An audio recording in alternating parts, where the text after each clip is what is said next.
ಬಳ್ಳಾರಿಯಲ್ಲಿ ಬಾಣಂತಿಯರ ಸರಣಿ ಸಾವು ರಾಜ್ಯದಲ್ಲಿ ಆತಂಕ ಸೃಷ್ಟಿಸಿದೆ. ರಾಜ್ಯ ಸರ್ಕಾರ ಪ್ರಕರಣವನ್ನ ಗಂಭೀರವಾಗಿ ಪರಿಗಣಿಸಿದೆ.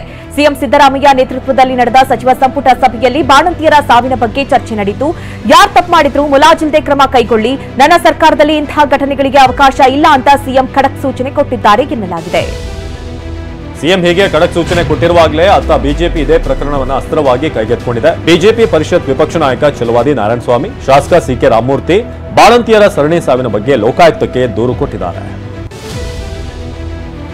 ಕ್ಯಾಬಿನೆಟ್ ಸಭೆ ಬಳಿಕ ಮಾತನಾಡಿರುವ ಆರೋಗ್ಯ ಸಚಿವ ದಿನೇಶ್ ಗುಂಡೂರಾವ್, ಬಿಜೆಪಿಯವರು ಲೋಕಾಯುಕ್ತಕ್ಕೆ ದೂರು ಕೊಡಲಿ, ತನಿಖೆ ಮಾಡಲಿ, ನಮ್ದೇನು ತಕರಾರು ಇಲ್ಲ ಎಂದಿದ್ದಾರೆ. ಮೃತರ ಕುಟುಂಬಕ್ಕೆ 2 ಲಕ್ಷ ಪರಿಹಾರ ಘೋಷಣೆ ಮಾಡಿರುವುದಾಗಿ ತಿಳಿಸಿದ್ದಾರೆ.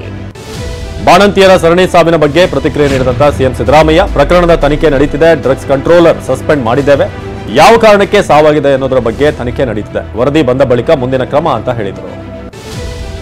ಬಳ್ಳಾರಿಯಲ್ಲಿ ಬಾಣಂತಿಯರ ಸಾವು ಪ್ರಕರಣದಲ್ಲಿ ನನ್ನ ತಪ್ಪಿದ್ರೆ ರಾಜೀನಾಮೆ ನೀಡಲು ಸಿದ್ಧನಿದ್ದೇನೆ ಅಂತ ಆರೋಗ್ಯ ಸಚಿವ ದಿನೇಶ್ ಗುಂಡೂರಾವ್ ಹೇಳಿಕೆ ಕೊಟ್ಟಿದ್ದಾರೆ. ಪ್ರತಿಷ್ಠೆ, ಅಧಿಕಾರದ ಪ್ರಶ್ನೆಯಲ್ಲ, ಜೀವದ ವಿಚಾರ. ಈ ಪ್ರಕರಣವನ್ನ ಸರ್ಕಾರ ಗಂಭೀರವಾಗಿ ಪರಿಗಣಿಸಿದೆ, ತಪ್ಪಿತಸ್ಥರಿಗೆ ಕ್ರಮ ಆಗಲೇಬೇಕು ಅಂತಂದ್ರು. ಬಿಮ್ಸ್ ದುರ್ಘಟನೆ ಬೆನ್ನಲ್ಲೇ ವಿಪಕ್ಷಗಳು ಸರ್ಕಾರದ ಮೇಲೆ ಮುಗಿಬಿದ್ದಿವೆ. ಸರ್ಕಾರದ ನಿರ್ಲಕ್ಷ್ಯದಿಂದಲೇ ಬಾಣಂತಿಯರ ಸರಣಿ ಸಾವು ಸಂಭವಿಸಿದೆ ಅಂತ ಬಿಜೆಪಿ ರಾಜ್ಯಾಧ್ಯಕ್ಷ ವಿಜೇಂದ್ರ ಆರೋಪ ಮಾಡಿದ್ರು. ಇದುವರೆಗೆ ಆರೋಗ್ಯ ಸಚಿವರಾಗಲಿ, ವೈದ್ಯಕೀಯ ಶಿಕ್ಷಣ ಸಚಿವರಾಗಲಿ, ಜಿಲ್ಲಾ ಉಸ್ತುವಾರಿ ಸಚಿವರಾಗಲಿ ಆಸ್ಪತ್ರೆಗೆ ಭೇಟಿ ನೀಡಿಲ್ಲ ಅಂತ ಆಕ್ರೋಶ ಹೊರಹಾಕಿದ್ದಾರೆ. ಮಾಜಿ ಸಚಿವ ಶ್ರೀರಾಮುಲು ಬಳ್ಳಾರಿ ಜಿಲ್ಲಾಸ್ಪತ್ರೆಗೆ ಭೇಟಿ ನೀಡಿ ಪರಿಶೀಲನೆ ನಡೆಸಿದ್ರು. ಬಳಿಕ ಮಾತನಾಡಿದ ರಾಮುಲು, ಕಳೆದೊಂದು ತಿಂಗಳಲ್ಲಿ 5 ಮೃತಪಟ್ಟಿದ್ದಾರೆ, ಆದರೆ ಜಿಲ್ಲಾ ಉಸ್ತುವಾರಿ ಸಚಿವರ ಸುಳಿವಿಲ್ಲ ಅಂತ ಚಾಟಿ ಬೀಸಿದ್ರು. ರಾಜ್ಯದ ವಿವಿಧೆಡೆ 8 ತಿಂಗಳಲ್ಲಿ 100ಕ್ಕೂ ಹೆಚ್ಚು ಬಾಣಂತಿಯರ ಸಾವಾಗಿದೆ, ಆರೋಗ್ಯ ಸಚಿವರು ಏನ್ ಮಾಡ್ತಾ ಇದ್ದಾರೆ ಅಂತ ಕುಟುಕಿದ್ರು. ಬಳ್ಳಾರಿ ಜಿಲ್ಲಾಸ್ಪತ್ರೆಯಲ್ಲಿ ಮೃತಪಟ್ಟ ಬಾಣಂತಿಯರ ಕುಟುಂಬಕ್ಕೆ ತಲಾ 1 ಕೋಟಿ ಪರಿಹಾರ ಕೊಡಬೇಕು ಅಂತ ಮಾಜಿ ಸಚಿವ ಶ್ರೀರಾಮುಲು ಆಗ್ರಹ ಮಾಡಿದ್ದಾರೆ. ಪ್ರಕರಣವನ್ನ ಸಿಬಿಐ ತನಿಖೆಗೆ ವಹಿಸಬೇಕು, ಬ್ಯಾನ್ ಆದ ಔಷಧಿ ಬಳಸಿದ್ರು ಯಾಕೆ ಕ್ರಮ ಆಗಿಲ್ಲ ಅಂತ ಆಕ್ರೋಶ ಹೊರಹಾಕಿದರು. ರಾಜ್ಯ ಸರ್ಕಾರ ಮಾನವೀಯತೆ ಕಲ್ಪಿಕೊಂಡಿದೆ, ಜನರ ಪ್ರಾಣ ಕಾಪಾಡಬೇಕಾಗಿದ್ದ ಸರ್ಕಾರ ಜನರ ಪ್ರಾಣ ತೆಗಿತಾ ಇದೆ ಅಂತ ಛಲವಾದಿ ನಾರಾಯಣಸ್ವಾಮಿ ಕಿಡಿಕಾರಿದ್ದಾರೆ. ರಾಜ್ಯದಲ್ಲಿ 111 ಹಸುಗೂಸುಗಳು ಸತ್ತಿವೆ, 100ಕ್ಕೂ ಹೆಚ್ಚು ಬಾಣಂತಿಯರು ಸಾವನ್ನಪ್ಪಿದ್ದಾರೆ, ಆದರೆ ಸರ್ಕಾರ ಸಮಾವೇಶ, ಅಧಿಕಾರ ಹಂಚಿಕೆಯಲ್ಲಿ ಬ್ಯುಸಿ ಇದೆ ಅಂತ ಅಂದ್ರು. ಬಿಜೆಪಿಯಲ್ಲಿ ಮನೆಯೊಂದು 3 ಬಾಗಿಲು ಅಂತಿರುವಂತಹ ಕಾಂಗ್ರೆಸ್ ನಾಯಕರಿಗೆ ವಿಪಕ್ಷ ನಾಯಕ ಆರ್ ಅಶೋಕ್ ತಿರುಗೇಟು ನೀಡಿದ್ದಾರೆ. ಈಗ ಕಾಂಗ್ರೆಸ್ನದ್ದು 3 ಬಾಗಿಲಾಗಿದೆ. ಸಿದ್ದರಾಮಯ್ಯ 5 ವರ್ಷ ನಾನೇ ಸಿಎಂ ಅಂತಾರೆ, ಈಗ ಸಿಎಂ ಸ್ಥಾನ ಪರಮೇಶ್ವರ್ಗೆ ಕೊಡಬೇಕು, ಡಿಕೆಶಿಗೆ ಕೊಡಬೇಕು ಅಂತ ಪ್ರಶ್ನೆ ಮಾಡಿದ್ದಾರೆ. ಬಿಜೆಪಿ ರೆಬಲ್ ನಾಯಕ ಬಸನಗೌಡ ಪಾಟೀಲ್ ಯತ್ನಾಳ್ ಸಮಾವೇಶದ ಮೂಲಕ ಬಿಎಸ್ವೈ ಕುಟುಂಬಕ್ಕೆ ಟಕ್ಕರ್ ಕೊಡಲು ಪ್ಲಾನ್ ಮಾಡ್ತಾ ಇದ್ದಾರೆ. ವಿಧಾನಮಂಡಲ ಅಧಿವೇಶನದ ನಂತರ ಶಿವಮೊಗ್ಗದ ಸೊರಬ, ಶಿಕಾರಿಪುರದಲ್ಲಿ ಸಮಾವೇಶಕ್ಕೆ ಯತ್ನಾಳ್ ಸಿದ್ಧತೆ ಮಾಡಿಕೊಳ್ತಾ ಇದ್ದಾರೆ. ಶಿಕಾರಿಪುರದಲ್ಲಿ ಲಿಂಗಾಯತ ಸಮಾವೇಶಕ್ಕೆ ಪ್ಲಾನ್ ಆಗ್ತಾ ಇದೆ. ಮಾಜಿ ಸಚಿವ ಎಂಪಿ ರೇಣುಕಾಚಾರ್ಯ ವಿರುದ್ಧ ಹೊನ್ನಾಳಿ ಬಿಜೆಪಿ ನಾಯಕರು ಆಕ್ರೋಶ ಹೊರಹಾಕಿದ್ದಾರೆ. ರೇಣುಕಾಚಾರ್ಯನ ಬಿಜೆಪಿಯಿಂದ ಉಚ್ಚಾಟನೆ ಮಾಡಬೇಕು ಅಂತ ಆಗ್ರಹಿಸಿದ್ದಾರೆ. ವಿಜೇಂದ್ರ ರಾಜ್ಯಾಧ್ಯಕ್ಷ ಆಗದೇ ಇದ್ದಿದ್ರೆ ಇಷ್ಟೊತ್ತಿಗೆ ಕಾಂಗ್ರೆಸ್ ಸೇರ್ತಾ ಇದ್ರು, ಈಗ ಇಲ್ಲ ಸಲ್ಲದ ಹೇಳಿಕೆ ಕೊಟ್ಟು ಜೋಕರ್ ಆಗಿದ್ದಾರೆ ಅಂತ ಕಿಡಿಕಾರಿದ್ದಾರೆ. ಮುಡಾದಲ್ಲಿ ದಿನಕ್ಕೊಂದು ಅಕ್ರಮಗಳು ಹೊರಬರ್ತಾ ಇವೆ. ಸಿದ್ದರಾಮಯ್ಯ ವಿರುದ್ಧವೂ ಗಂಭೀರ ಆರೋಪಗಳು ಕೇಳಿಬರ್ತಾ ಇದೆ. ಈ ನಡುವೆ ಮುಡಾ ಪ್ರಕರಣ ಸಿಬಿಐ ತನಿಖೆಗೆ ವರ್ಗಾವಣೆಯಾಗುತ್ತಾ ಅನ್ನೋ ಪ್ರಶ್ನೆ ಎದ್ದಿದೆ. ಡಿಸೆಂಬರ್ 10ರಂದು ಸಿಬಿಐ ತನಿಖೆಗೆ ಸ್ನೇಹಮಯಿ ಕೃಷ್ಣ ಕೋರಿರುವ ಅರ್ಜಿ ವಿಚಾರಣೆ ಹೈಕೋರ್ಟ್ ಏಕಸದಸ್ಯ ಪೀಠದಲ್ಲಿ ನಡೆಯಲಿದೆ. ಹಾಸನದಲ್ಲಿ ಕಾಂಗ್ರೆಸ್ ಸಮಾವೇಶಕ್ಕೆ ಕೌಂಟರ್ ನೀಡಲು ಜೆಡಿಎಸ್ ಸಜ್ಜಾಗಿದೆ. ಕಾಂಗ್ರೆಸ್ ಜನಕಲ್ಯಾಣ ಸಮಾವೇಶ ಬೆನ್ನಲ್ಲೇ ಎಚ್ಚೆತ್ತ ದಳಪತಿಗಳು ಮಂಡ್ಯದಲ್ಲಿ ಕಾಂಗ್ರೆಸ್ಗೆ ತಿರುಗೇಟು ನೀಡಲು ಮುಂದಾಗಿದ್ದಾರೆ. ಕುಮಾರಸ್ವಾಮಿ ಅಭಿನಂದನಾ ಕಾರ್ಯಕ್ರಮದ ಹೆಸರಲ್ಲಿ ಬೃಹತ್ ಸಮಾವೇಶಕ್ಕೆ ಪ್ಲಾನ್ ನಡೆದಿದೆ. ಡಿಸೆಂಬರ್ 16ರಂದು ಕೇಂದ್ರ ಸಚಿವ ಕುಮಾರಸ್ವಾಮಿ ಹುಟ್ಟುಹಬ್ಬ ಆಚರಿಸಿಕೊಳ್ಳಲಿದ್ದಾರೆ. ಹೀಗಾಗಿ ಡಿಸೆಂಬರ್ 15ರಂದು ಮಂಡ್ಯದಲ್ಲಿ ಕಾರ್ಯಕ್ರಮ ಆಯೋಜನೆಗೆ ಜೆಡಿಎಸ್ ಸಿದ್ಧತೆ ನಡೆಸಿದೆ. ಮಂಡ್ಯದ ಸರ್ ಎಂವಿ ಕ್ರೀಡಾಂಗಣದಲ್ಲಿ ಬಿಜೆಪಿಯನ್ನ ಸೇರಿಸಿಕೊಂಡು ಸಮಾವೇಶ ನಡೆಸುವ ಮೂಲಕ ಹಳೆ ಮೈಸೂರು ಭಾಗದಲ್ಲಿ ಮೈತ್ರಿ ಪ್ರಾಬಲ್ಯ ಗಟ್ಟಿಗೊಳಿಸಲು ಚಿಂತನೆ ನಡೆದಿದೆ. ಮುಡಾದಲ್ಲಿ ಭೂಗಳರ ಕಳ್ಳಾಟಗಳು ಒಂದೊಂದಾಗಿ ಬಯಲಾಗ್ತಾ ಇದೆ. ಸೈಟ್ ಕ್ರಯ ಆಗೋದಕ್ಕೂ 1 ತಿಂಗಳು ಮುನ್ನವೇ ಮುಡಾ ಸದಸ್ಯರು ಸೇಲ್ ಅಗ್ರಿಮೆಂಟ್ ಮಾಡಿಕೊಂಡಿದ್ದಾರೆ. ಚಾಮುಂಡಿನಗರದ ಸರ್ವೋದಯ ಸಂಘದ ಸದಸ್ಯರಿಗೆ ನೀಡಿರುವಂತಹ 48 ನಿವೇಶನಗಳ ಪೈಕಿ ಹಲವು ನಿವೇಶನಗಳಿಗೆ ಮೊದಲೇ ಅಗ್ರಿಮೆಂಟ್ ಮಾಡಿಕೊಂಡಿರೋದು ಬಯಲಾಗಿದೆ. ಮೊದಲ ಪ್ರಕರಣದಲ್ಲಿ 2023 ನವೆಂಬರ್ನಲ್ಲಿ ಸೂರ್ಯಕುಮಾರಿ ಎಂಬುವರಿಗೆ ಮುಡಾ ಸೈಟ್ ಕ್ರಯ ಮಾಡಲಾಗಿದೆ. ನಿವೇಶನ ಸಂಖ್ಯೆ 42ನ್ನ ಅಧಿಕಾರಿಗಳು ಕ್ರಯ ಮಾಡಿಕೊಟ್ಟಿದ್ದಾರೆ. ಆದರೆ ಅದೇ ನಿವೇಶನ ವಿನೋದ್ ಕುಮಾರ್ಗೆ ಸೂರ್ಯಕುಮಾರಿ 1 ತಿಂಗಳ ಮುಂಚಿತವಾಗಿ ಅಂದ್ರೆ ಅಕ್ಟೋಬರ್ನಲ್ಲೇ ಸೇಲ್ ಅಗ್ರಿಮೆಂಟ್ ಆಗಿದೆ.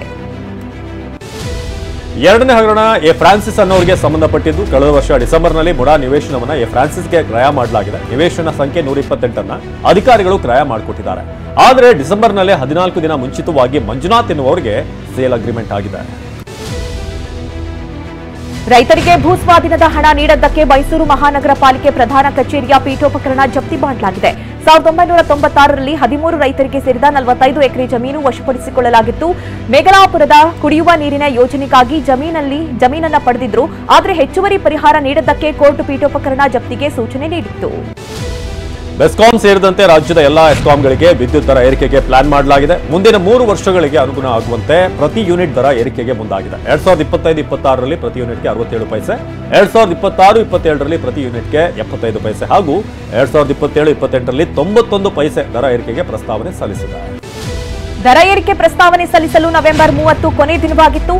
ಇದೀಗ ಫೆಬ್ರವರಿಯಲ್ಲಿ ಉದ್ಯಮಿಗಳು, ವ್ಯಾಪಾರಸ್ಥರು, ಸಾರ್ವಜನಿಕರು, ತಜ್ಞರ ಸಭೆ ನಡೆಸಲಿದ್ದಾರೆ. ಬಳಿಕ ಸಾಧಕ ಬಾಧಕಗಳ ಪರಿಶೀಲನೆ ಮಾಡಿ ಮಾರ್ಚ್ ತಿಂಗಳಲ್ಲಿ ದರ ಏರಿಕೆ ಬಗ್ಗೆ ಅಂತಿಮ ಆದೇಶ ಹೊರಬೀಳಲಿದೆ. 2025ರ ಏಪ್ರಿಲ್ 1ರಿಂದ ನೂತನ ದರ ಜಾರಿ ಬರುವ ಸಾಧ್ಯತೆ ಇದೆ. ಕಲಬುರಗಿ ಜಿಲ್ಲಾ ಕೋರ್ಟ್ ವಿಕಾಸಸೌಧದಲ್ಲಿರುವಂತಹ ಸಣ್ಣ ನೀರಾವರಿ ಇಲಾಖೆಯ ಕಾರ್ಯದರ್ಶಿ ಕಚೇರಿಗೆ ಶಾಕ್ ನೀಡಿದೆ. ಆಳಂದ ತಾಲೂಕಿನ ಕೊತ್ತನಹಿಪ್ಪರ್ಗ ಗ್ರಾಮದ ರೈತರಿಗೆ ಭೂಸ್ವಾಧೀನದ ಪರಿಹಾರ ನೀಡದ ಹಿನ್ನೆಲೆಯಲ್ಲಿ ಕಾರ್ಯದರ್ಶಿ ಕಚೇರಿಯಿಂದ 13 ಚೇರ್, 4 ಕಂಪ್ಯೂಟರ್, 4 ಜೆರಾಕ್ಸ್ ಮೆಷಿನ್ ಜಪ್ತಿ ಮಾಡಲಾಗಿದೆ. ಹೈಕೋರ್ಟ್ನಲ್ಲಿ ದರ್ಶನ್ ಹಾಗೂ ಪವಿತ್ರ ಗೌಡ ಜಾಮೀನು ಅರ್ಜಿ ವಿಚಾರಣೆ ನಡೀತಾ ಇದೆ. ಇವತ್ತು ದರ್ಶನ್ ಪರ ವಕೀಲರ ವಾದಕ್ಕೆ ಎಪಿಸಿ ಪ್ರಸನ್ನಕುಮಾರ್ ಪ್ರತಿವಾದ ಮಂಡಿಸಿದ್ರು. ಎಸ್ಪಿಪಿ ವಾದ ಆಲಿಸಿದ ಕೋರ್ಟ್ ಡಿಸೆಂಬರ್ 9ಕ್ಕೆ ವಿಚಾರಣೆ ಮುಂದೂಡಿದೆ. ಸೋಮವಾರ ದರ್ಶನ್ ಜಾಮೀನು ಅರ್ಜಿ ಹಾಗೂ ಮಧ್ಯಂತರ ಜಾಮೀನು ಅವಧಿ ವಿಸ್ತರಣೆ ಕುರಿತ ವಿಚಾರಣೆ ನಡೆಯಲಿದೆ. ದರ್ಶನ್ ಪರ ವಕೀಲರು ನ್ಯಾಯಾಲಯಕ್ಕೆ ಸುಳ್ಳು ಹೇಳಿದ್ದಾರೆ. ನ್ಯಾಯಾಲಯದ ದಾರಿ ತಪ್ಪಿಸುವ ಕೆಲಸ ಆಗಿದೆ. ಆಮ್ಲಾ ಮಾತ್ರೆ 2.5 ರೂಪಾಯಿ ಬಿಪಿಗೆ ತಗೊಳ್ಕೊಳ್ತಾರೆ. ಆಪರೇಷನ್ಗೆ ಪ್ರಿಪೇರ್ ಮಾಡಿದ್ದೇವೆ ಅಂತಿದ್ದಾರೆ. ಇದೆಲ್ಲ ಒಂದು ಸಿನಿಮಾ ಡೈಲಾಗ್ ತರ ಇದೆ. ಪೌಡರ್ ಹಾಕೊಳ್ಳಿ, ತಲೆ ಬಾಚ್ಕೊಳ್ಳಿ ಅನ್ನೋ ಹಾಗೆ ಮಾತನಾಡ್ತಿದ್ದಾರೆ ಅಂತ ಎಸ್ಪಿಪಿ ಸಿನಿಮಾ ಡೈಲಾಗ್ ಹೇಳಿ ವಾದ ಮಂಡಿಸಿದರು.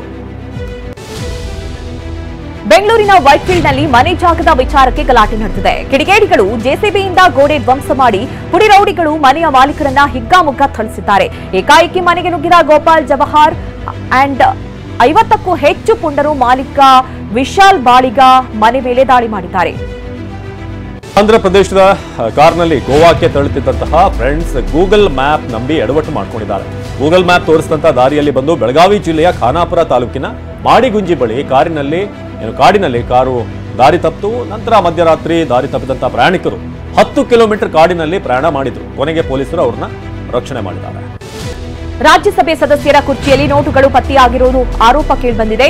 ಕಲಾಪದ ವೇಳೆ ಈ ಬಗ್ಗೆ ರಾಜ್ಯಸಭೆ ಸಭಾಧ್ಯಕ್ಷ ಮಾಹಿತಿ ಕೊಟ್ಟಿದ್ದಾರೆ. ತನಿಖೆಗೂ ಮೊದಲೇ ಮನು ಸಿಂಘ್ವಿ ಹೆಸರು ಹೇಳಿದ್ದಕ್ಕೆ ಮಲ್ಲಿಕಾರ್ಜುನ್ ಖರ್ಗೆ ಆಕ್ಷೇಪ ವ್ಯಕ್ತಪಡಿಸಿದ್ದಾರೆ. ರಾಜ್ಯಸಭೆ ಸೀಟ್ ನಂಬರ್ 222ರಲ್ಲಿ ನೋಟುಗಳು ಪತ್ತೆಯಾಗಿರುವ ಆರೋಪವನ್ನ ಮನು ಸಿಂಘ್ವಿ ಅಲ್ಲಗೆಳೆದಿದ್ದಾರೆ. ನಾನು ರಾಜ್ಯಸಭೆಗೆ ಹೋಗುವಾಗ ನನ್ನ ಬಳಿ 500 ರೂಪಾಯಿ ನೋಟ್ ಮಾತ್ರ ಇತ್ತು. ಆರೋಪಕ್ಕೂ ನನಗೂ ಸಂಬಂಧ ಇಲ್ಲ ಎಂದಿದ್ದಾರೆ. ಉದ್ಯಮಿ ಗೌತಮ್ ಅದಾನಿ ವಿಚಾರವಾಗಿ ಇವತ್ತು ಕೂಡ ಸಂಸತ್ ಆವರಣದಲ್ಲಿ ವಿಪಕ್ಷಗಳು ಪ್ರತಿಭಟನೆ ನಡೆಸಿವೆ. ಲೋಕಸಭೆ ವಿಪಕ್ಷ ನಾಯಕ ರಾಹುಲ್ ಗಾಂಧಿ, ಸಂಸದೆ ಪ್ರಿಯಾಂಕಾ ಗಾಂಧಿ ಸಂವಿಧಾನ ಪ್ರತಿ ಹಿಡಿದು ಹೋರಾಟ ಮಾಡಿದ್ದಾರೆ. ನನ್ನ ಸಹೋದರ ರಾಹುಲ್ ಗಾಂಧಿಗೆ ನನ್ನ ಬಗ್ಗೆ ಹೆಮ್ಮೆ ಇದೆ.